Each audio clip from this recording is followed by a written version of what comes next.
ଭାଉଜ କରି ନାହିଁ କି? ହଁ ଅଛି। ଆଉ ଆଜି ଶ୍ରୀ ଘର ଭୋଜି ଅଛି ପଠେଇଦବ କରିକି। ଆଚ୍ଛା ହଁ। ହଁ ଗୋଟା ବେଳକୁ। ହଉ।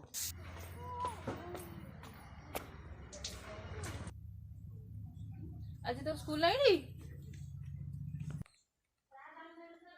ନା ଆଜି ମୋର ସ୍କୁଲ ନାହିଁ। ହଉ ଆଜି ଶ୍ରୀ ଘର ଭୋଜି ଅଛି, ଖରାବେଳେ ଯାଇ ଖାଇ ଆସିବୁ ହେଲା। ଭୋଜି ଅଛି? ମୁଁ ଆଜି ପୁରା ପେଟ ଫଟେଇ ଖାଇବି। ମଟନ ଖାଇବି, ଆଉ ପନିର ଖାଇବି, ଛତୁ ଖାଇବି, ପେଟ ଫଟେଇକି ଖାଇବି। ଆଜି ଭୋଜି ଅଛି। ବ୍ରସ୍ କରିସାରିଲୁଣି? ମ୍ୟାଗି କରିଛି ଟିକେ ଖାଇଦେଇଛୁ। ନା ଭୋଜି ଅଛି ନା, ମୁଁ ଖାଇବିନି। ଚିକେନ ଥେଇ ମଟନ ଥେଇ ଛତୁ ଥେଇ ପନିର ଥେଇ ଲୁଣ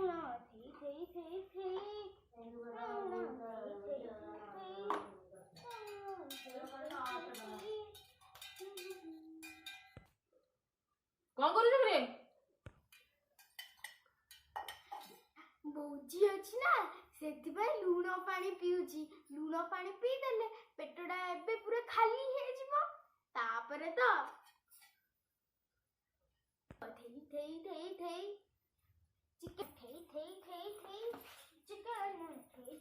ଥେଇ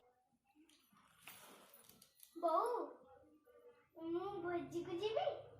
କାହିଁ ଏମିତି ବିକାରୀ ଭଳିଆ ହଉଛୁ ରେ? ସେ କହିଥିଲେ ସକାଳେ, ଏବେ କଣ ଡାକି ଗଲାଣି? କାଇଁ କାନ୍ଦୁଛୁ? ଆମେ ବା କ୍ଷୀରି ଖାଇବା, ଖଟା ଖାଇବା, ଚିକେନ ଖାଇବା, ମଟନ ଖାଇବା, ପନିର ଖାଇବା, ଛତୁ ଖାଇବା। ଯିବା ତ ଖାଇବା।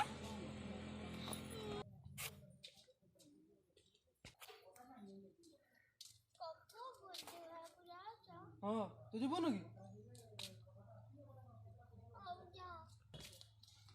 ଷ୍ଟାର୍ଟ।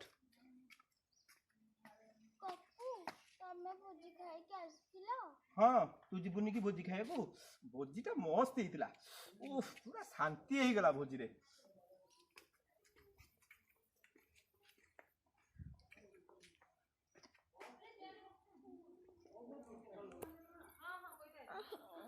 ଭୋଜି ଖାଇବି।